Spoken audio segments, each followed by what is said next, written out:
Good morning. How is everybody doing today? Well, what can I say? Still here, still locked in, still struggling. I've done a little bit. Mostly it's just really hard work because I'm reusing everything. I'm having to make sure all the track is as clean and tidy as possible. For instance, we have a reasonably clean piece of track next to a pretty manky piece of, that's actual rust, not paint, that's actual rust. So this is what we're doing. We're having to go through all the old bits of track and clean them up, try and rescue as many fittings from the ends as possible. Anything that's got like broken sleepers and things, we're kind of not worrying about too many. What other things are we doing? Oh, the flexi track. Let me get some.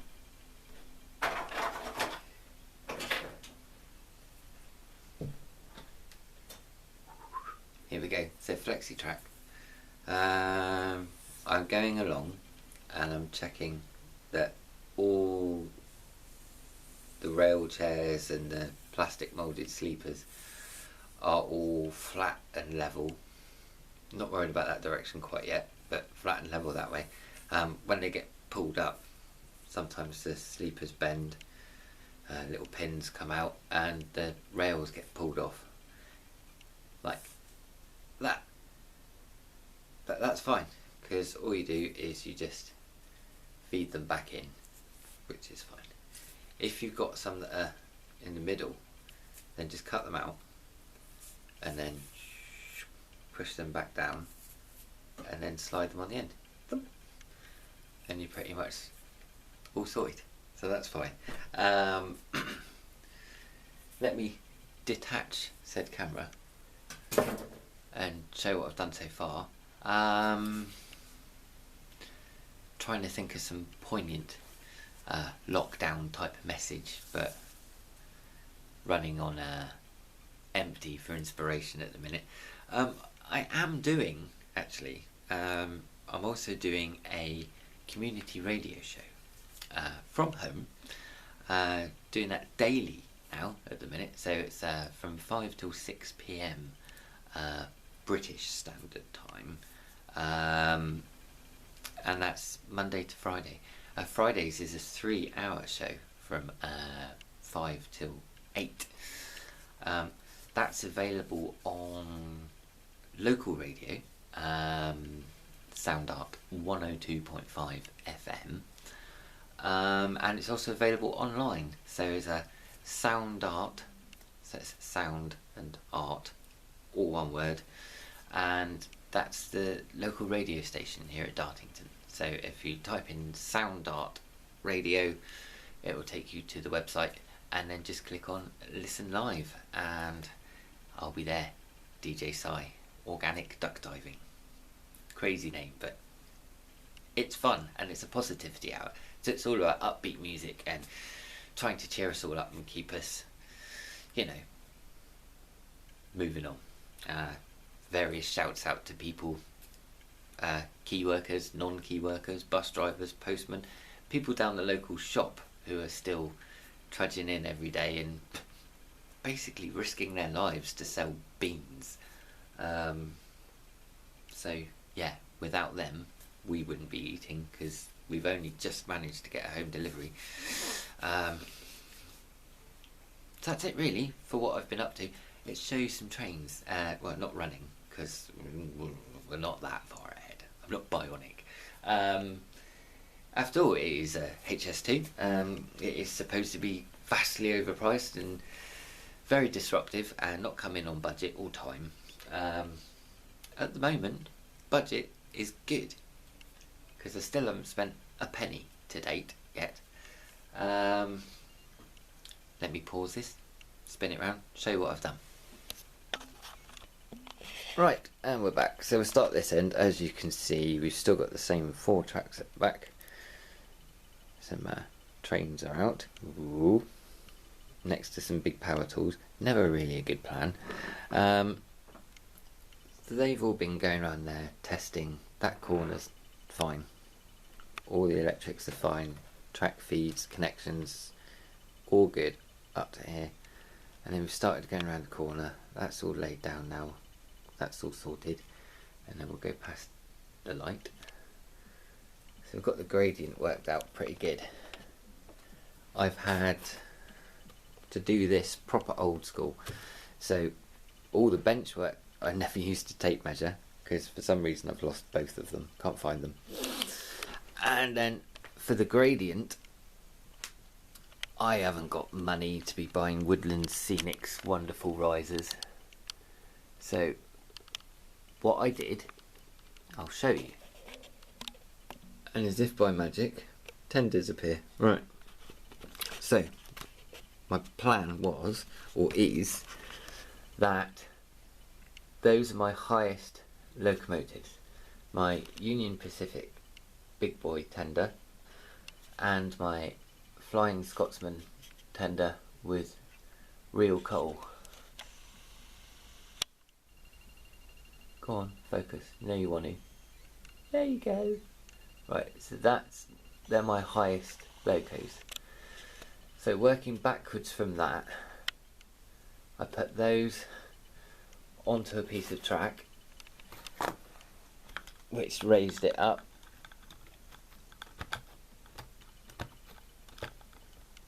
That'll do, it's only for a little thing. And then I figured there'd need to be some space above that as well. So I balanced up some wood. Oh, terrible. Like so. And that one.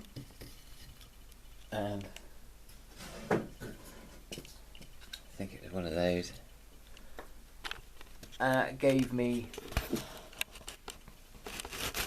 roughly the height. No, there's another one of those in there, wasn't there? Where's it gone? Oh, there we go.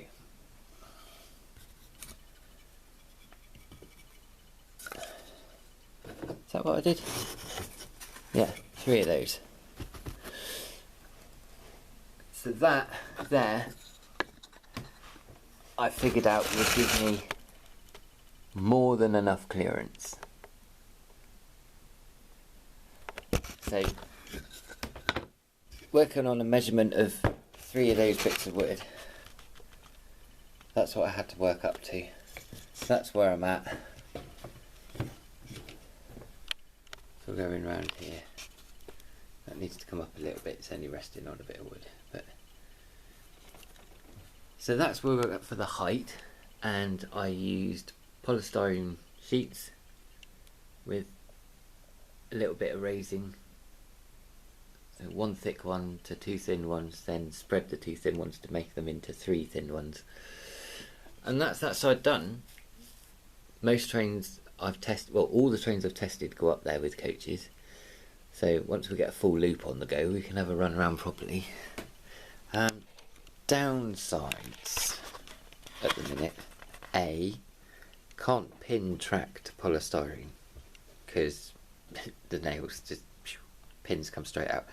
What I'm doing at the minute just to hold it in is girt big wood screws, because they just give it something, you know, you can pin it one either side just to hold it down. And then what I've done here is PVA glue, which is fine because it means you can also get the track back. But the major downside is noise. Let's just get this one on here. So, listen.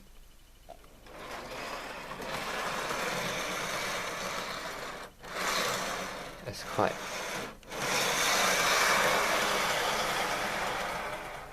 So you've got 9 of those behind a loco that's also quite rattly. It's very noisy. Whereas if we go down here, I'll put this one on, this track down here, you can listen to the difference. It's a much lower sound than round there. very reasonable, nice train sound, but this is very loud. Considering there's 4 tracks, all the trains going around there is going to be noisy. So, also progress on track lane. We've obviously come to this corner of the raised bit.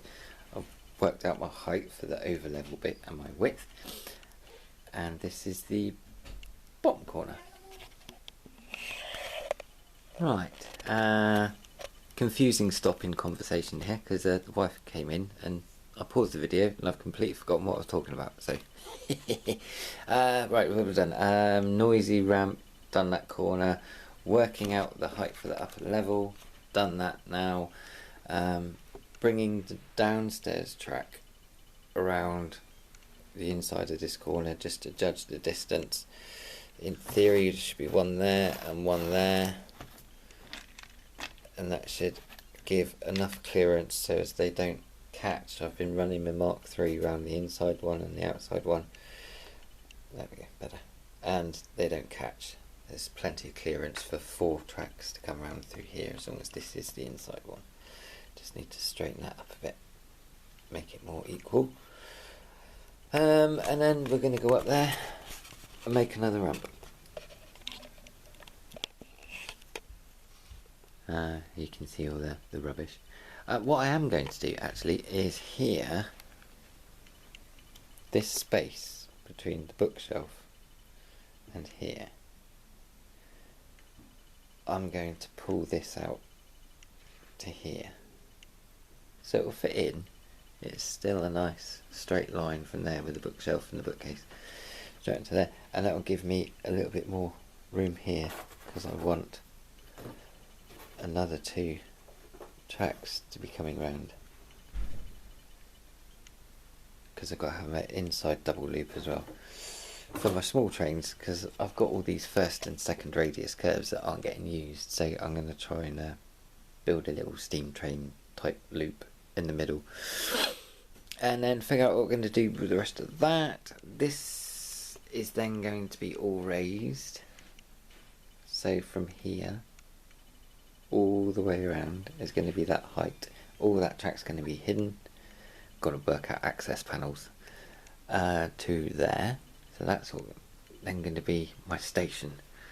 And once I've figured out my station, because I don't really plan at all, I haven't drawn any of this on paper, this is all in my head. I haven't got any math skills, there's no measurements or geometry or anything like that. It's all just lay it down, do it, try it, see what it's like. I'm using horrendous old track, and any bits of scrap wood or things that I've accumulated over the years or managed to get my hands on over the last couple of days. But so far, no costs incurred, no deliveries received, and lots of time taken sat down painstakingly repairing sleepers, cleaning rusty track and connecting beat up bent rail joiners. But we're there, we're getting there, and this is how we're going to operate. This is what I do. Anybody that's interested in not buying expensive proprietary ramps and tools and wants to know how to budget, then that's fine. This is the channel for you. I've got plenty of budget stuff to teach you, but budget stuff that's got experience. So if you're going to budget, you got to be understanding where it's going to go wrong, why it's going to go wrong, and why people eventually do it properly.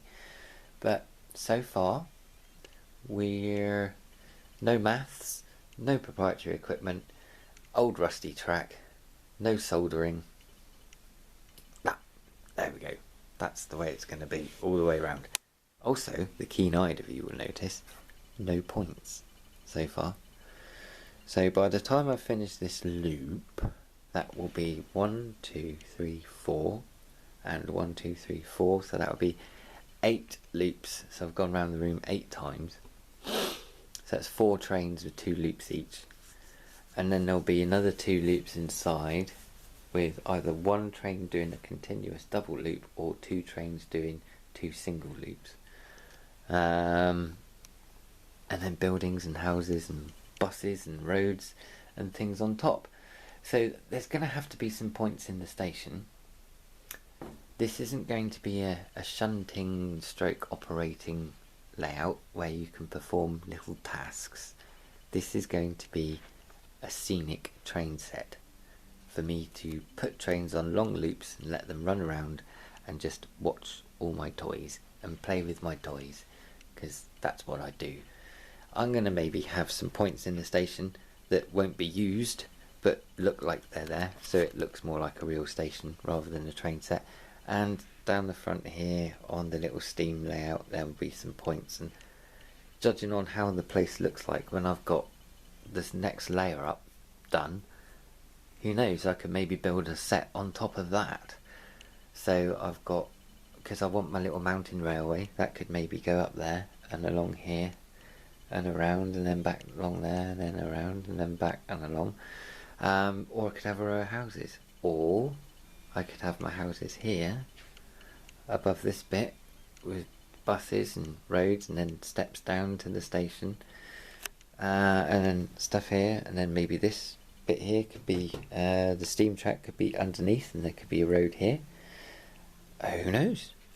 Who knows? The joy of not planning and doing it organically is that ideas change, and you don't really necessarily have to worry about the fact that you've wasted time planning one thing and then done something else.